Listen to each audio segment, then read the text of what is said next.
పరిష్కార మార్గం.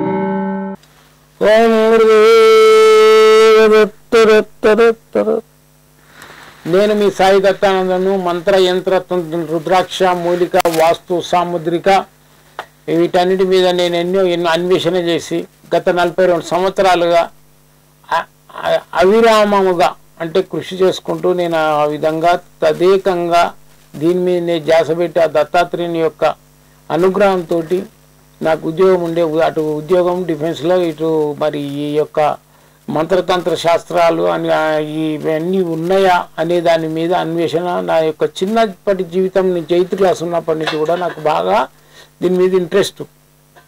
అయితే అతి కష్టమైన ఈ విద్యను అతి ఇష్టంగా నాకు ఇష్టంతో అయిన ఈ విద్య నేను చిన్నప్పటి నుంచి అన్వేషిస్తూ ఒక దయ్యం ఉందా అని చెప్పేసి పోయి ఒక బొందలగడాల కూర్చుంటుంటే తెలంగాణ అసలు ఉందా అనేది.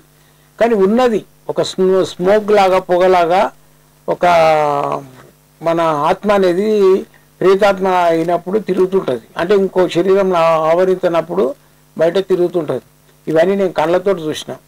అసలు ఉన్నదా అనేది అంటే ఒకరికి దయ్యం పట్టింది అనుకోండి, అది హిందీ రాకుండా హిందీ మాట్లాడుతుంది, ఇంగ్లీష్ రాకుండా ఇంగ్లీష్ మాట్లాడుతుంది. ఎడ్యుకేటెడ్ దయ్యం పడితే సపోజ్ చెప్తున్నా. అయితే ఈ విధంగా నేను ఎన్నో చూసుకుంటూ ఎన్నో గ్రంథాలు చదివి ఎంతోమంది మహానుభావులను, తాంత్రికులను, యంత్రికులను, మాంత్రికులను కలిసి నేను దీని మీద అన్వేషణ చేస్తూ వస్తున్నా. అయితే ఇది మనం అనుకున్నది ఏదైతే ఉందో ఈ విద్య ఈ మధ్య సృష్టించింది కాదు. సనాతనంగా మన ఋషులు, దేవతలు ఇదంతా దీని మీద సాధన చేసేది. ఒక పుల్లని మంత్రించి కొడితే అది మెదల్లాగా తయారయ్యి దాని మీద పోయి పడి వాడిని సంహరించేది, యుద్ధం చేస్తే. అయితే మనం అనుకుంటాం బాణంకు గింతే పుల్లుంది వాడు పోయి ఎట్లా చచ్చిపోయిందంటే లేదు, దాని మంత ప్రభావంతో అది అట్లా తయారయ్యి వెళ్ళిపోయేది. ఆ పుల్లని మంత్రించి వాడు కొట్టిండంటే అది మధ్యకు పోయి ఒక మెజాల్లాగా తయారయ్యి అక్కడ పోయి దాని మీద పడేది. అలాంటి విద్యలు ఉన్నాయి. అయితే పూర్వం ఒకసారి ఏమైందంటే పార్వతీ పరమేశ్వరులు ఈ విద్య గురించి చెప్తున్నా, మంత్ర ప్రభావం గురించి చూస్తున్నా, మంత్రాన్ని యూజ్ చేసుకునే విధానంగా చెప్తున్నా. ఒక మంత్రం కూడా చెప్తాం మీకు. అయితే పార్వతీ పరమేశ్వరులు ఇద్దరు, పార్వతి నువ్వు చాలా అందంగా ఉంటావు గౌరీ, ఈ గౌరు కలర్ అంటే ఆమె మెరూన్ కలర్ ఉంటుంది. లేదు స్వామి మీరే శ్వేతవర్ణంలో ఎంత తలతల మెరిసిపోతుంటారు, మీరే బాగుంటారు అంటే వీళ్ళిద్దరు కలిసి ఎవరు బాగున్నారు అని దాని గురించి తెలుసుకుందామని నారదుని పిలుస్తారు. నారదుడు వచ్చి అమ్మో వీళ్ళు బాగుండంటే వాళ్ళు బాగుంటారు, నాకు శాపగ్రస్తులు అయితే ఎందుకు వచ్చిందని చెప్పేసి మీరు మంచి కళాకారుడైన వాడిని ఒకరిని సంప్రదించుంటే మీ తాత ఉన్నాడు కదా విశ్వకర్మ, ఆయనను పిలిచాడుకుంటే ఆయన మంచి కళాకారుడు కదా చెప్పగలుగుతాడు. సరే ఆయన ధ్యానం చేస్తూ వస్తాడు. తాతమ్మ ఇద్దరిట్లా ఎవరు అందంగా ఉంటారు చెప్పండి అంటే ఆయన ఏం చేస్తాడు, అరే ఇది నేను ఏది చెప్పినా పొరపాటు జరుగుతుంది అని చెప్పేసి ఒక పెద్ద దర్పణాన్ని తయారు చేసి, అద్దాన్ని తయారు చేసి ఒక హాల్ లోపల సినిమాలాగా ఒక హాల్ నిర్మాణం చేసి దాని లోపలికి మీరు ఇద్దరు వివస్థలై అంటే నగ్నంగా దాని లోపలికి వెళ్ళిపోండి అని చెప్పేసేసరికి వాళ్ళిద్దరూ పార్వతీ పరమేశ్వరులు ఆ లోపలికి హాల్లోకి వెళ్ళిపోయేసరికి ఆ దర్పణం ఉంది కదా అద్దం, కంచు పలక పోసి పెట్టిండు మెరుగుపెట్టి, అది దాని లోపల అంతకుముందు అద్దాలు లేవు, దేవతలకు లేవు, నా మానవులకు లేవు.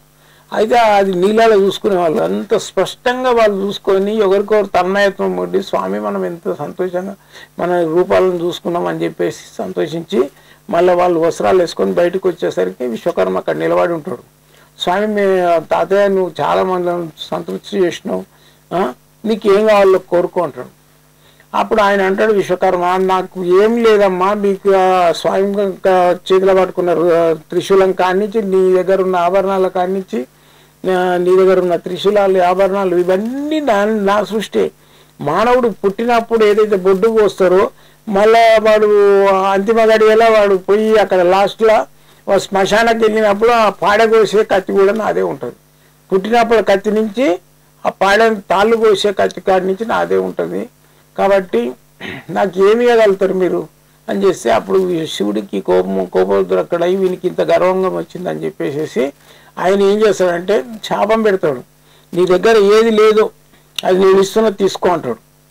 శాపం పెట్టాడు ఆయన, నీ దగ్గర ఏం లేదో అది నీకు ఇస్తున్నది తీసుకో అంటాడు. ఏం స్వామి నా దగ్గర లేదంటే అదో ఆ దరిద్ర లక్ష్యం లేదు ఆమెను పిలుస్తున్నాను అని, అమ్మ నువ్వు రా ఈ నెంబడి వెళ్ళిపోను. ఆమె చాటలు ముంతలు చింపుల బట్టలు వేసుకొని హాహా అనుకుంటూ వస్తుంది. అరే శాంభవి అంటే శంభుని భార్య శాంభవి, అంతవరకు ఎవరు శాంభవి అని పిలవలే. విశ్వకర్మని అమ్మ శాంభవి ఏం చేసినావు, ఇది నాకు తలగడుతున్నావు, నాకు ఆమె నాకెందుకు, నేను భరించగలుగుతాను అది దరిద్రంతో అంటే, తాత నువ్వేమి బెంగపెట్టుకోకు, నీకు ఒక మంత్రాన్ని ఉపదేశిస్తా ఈరోజు. శాంభవి అమ్మవారు ఉపదేశించింది ఎవరికి, విశ్వకర్మకు అని ఆమె ఒక మంత్రాన్ని ఇస్తుంది. ఓం క్రీం క్రీం క్రీం, ఓం క్రీం క్రీం క్రీం, ఈ 3 అక్షరాలు ఇచ్చింది శాంభవి ఎవరికి, విశ్వకర్మకు. ఓం క్రీం క్రీం క్రీం ఓం శాంభవి ధనం దేహి దేహిమే, నీకు ధనానికి ఎప్పుడైనా వీళ్ళు నీకు ప్రాబ్లం అయిందనుకో ఈ మంత్రం చదువుకో తాతయ్య, నీకు ధనం సమృద్ధికి వస్తుంది. ఓం క్రీం క్రీం క్రీం, అదే మంత్రం ఓం క్రీం క్రీం క్రీం ఓం శాంభవి ఆరోగ్యం దేహి దేహిమే స్వాహ, ఆరోగ్యం గురించి తాతయ్య. మళ్ళీ వచ్చేసి ఓం క్రీం క్రీం క్రీం క్రీం ఓం శాంభవి సర్వజనమే వశమానయ స్వాహ, ఓం క్రీం క్రీం క్రీం క్రీం ఓం శాంభవి సర్వజనమే వశమానయ స్వాహ. గుడిస్తే కీ కింద రావడి 0 క్రీం, గుర్తుపెట్టుకోండి. ఈ అక్షరం ఏదైతుందో క్రీం అనే అక్షరము అది అమ్మవారి బీజాక్షరం. ఆ బీజాక్షరంతో నేను మీకు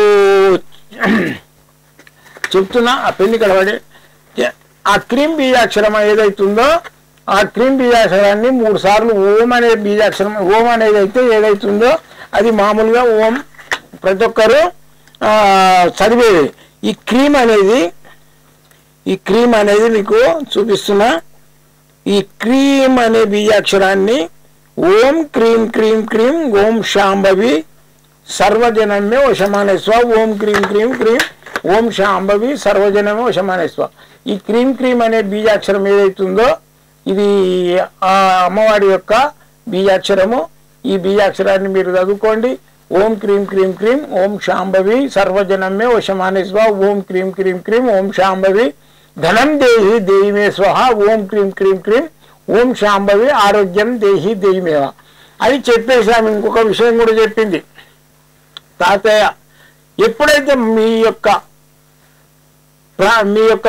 యొక్క జీన్స్ అంటే నీ యొక్క రక్తం కానీ నీ యొక్క సంతతి కానీ నీ యొక్క ఎవరైనా సరే మానవులు ఏ వర్ణం వారైనా సరే శ్రీయంత్రానికి పూజ చేసినట్టయితే, ఈ శ్రీయంత్రానికి పూజ చేసుకున్నట్టయితే ధనానికి లోటు ఉండదు తాతయ్య. నీకు ఈ ఉపదేశం ఇస్తున్నావు, ప్రజలందరికీ చెప్పు, మానవులందరికీ బోధించు. నీ ఈ శ్రీయంత్రానికి ఏదైతే మంత్రం ఉందో ఓం క్రీం క్రీం క్రీం శ్రీం మహాలక్ష్మి ఆకర్షామి, దాంట్లో శ్రీం చేర్చాలి. ఓం క్రీం క్రీం క్రీం ఓం శాంభవి శ్రీం మహాలక్ష్మి ఆకర్షామి. లేదనుకుంటే ఓం క్రీం క్రీం క్రీం ఓం శాంభవి ధనం దేహి దేహిమే స్వామి కుంకుమేసి దండం పెట్టుకోవాలి. అది కూడా అమ్మవారు ఈ విశ్వకర్మకు బోధించింది. మీకు ఈ శ్రీయంత్రాలు కావాలనుకున్నా కూడా మా దగ్గర ఉంటుంది, నేను పంపిస్తా. ప్రతి వర్ణం వాళ్ళు పెట్టుకోవచ్చు. ఇది అమ్మవారు చెప్పిన యొక్క వాక్కు. కొందరు చెప్తారు మీరు నాన్ వెజ్ తింటారు పెట్టుకోవద్దు, అది పెట్టుకోవద్దు, ఇళ్ళల్లో పెట్టుకుంటారా, చాలా గ్రామం ఇళ్ళలో శ్రీయంత్రాలు పెట్టుకుంటారు అంటారు. ఇళ్ళల్లో పెట్టకండి, దేవుని ఇంట్లో పెట్టండి. దేవునికి ఒక ఇల్లు కట్టండి, దేవునికి ఒక రూమ్ కట్టండి. మేము అప్పుడు పూర్వం మెచ్చిన ఉన్నప్పుడు మాకు కంపల్సరీ మా ఇళ్ళల్లో ఎవరింట్లో అయినా సరే అన్ని ఇంట్లని చూపించి ఇది దేవుని ఇల్లు అని చూపిద్దరు. దానికి ఒక పొద్దు వచ్చి చూడడానికి వచ్చింది. ఇప్పుడు ఇది ఏం చేస్తుండే, ఇది బెడ్రూము, ఇది కిచెన్ రూము, ఇది హాలు, ఇది చిల్డ్రన్స్, ఇది మాస్టర్ బెడ్రూమ్ అని చెప్పేసి మరి దేవుని ఇల్లు అంటే ఒక చెక్క చూపిస్తుంది, వచ్చిన డబ్బా చూపిస్తుంది. ఇది అది కూడా ఏడుంటుంది, కిందనేమో ఫ్రై చేసేది ఏంది కిచెను, దాంట్లో చేపలు ఫ్రై చేస్తాడు, రొయ్యలు ఫ్రై చేస్తాడు, మటన్ ఫ్రై చేస్తాడు, మీద డబ్బా రూమ్ మీద ఉంటుంది. వాళ్ళు ఎంతకని వాసన విరవాలి. దేవుని ఇల్లు కట్టండి. దేవుని నువ్వు ముందు ఇల్లు కట్టుకుంటే దేవునికి ఒక ఇల్లు కట్టండి, చిన్న రూము దేవుని ఇల్లు అంటారు దాన్ని. అందులో అన్నీ పెట్టుకోవచ్చు, సారగ్రాలు పెట్టుకోవచ్చు, శ్రీయంత్రాలు పెట్టుకో, ఏదైనా పెట్టుకో. నీకు దేవుని ఇల్లే లేకుంటే ఎందుకు పెడతావు, కింద కిచెన్లోనే పెడుతున్నావు డబ్బా, తప్పది. కాబట్టి మీరు ఆ యొక్క అమ్మవారి యొక్క బీజాక్షర మంత్రాన్ని నేర్చుకోండి, 10 మందికి చెప్పండి, శ్రీయంత్రాలు పెట్టుకోండి, ధనం సంపాదించండి, ధనానికి సమృద్ధిగా ఉంటుంది. మీకు ఏ దానికైనా ఏ లోటు ఉండదు. జై గురుదత్త.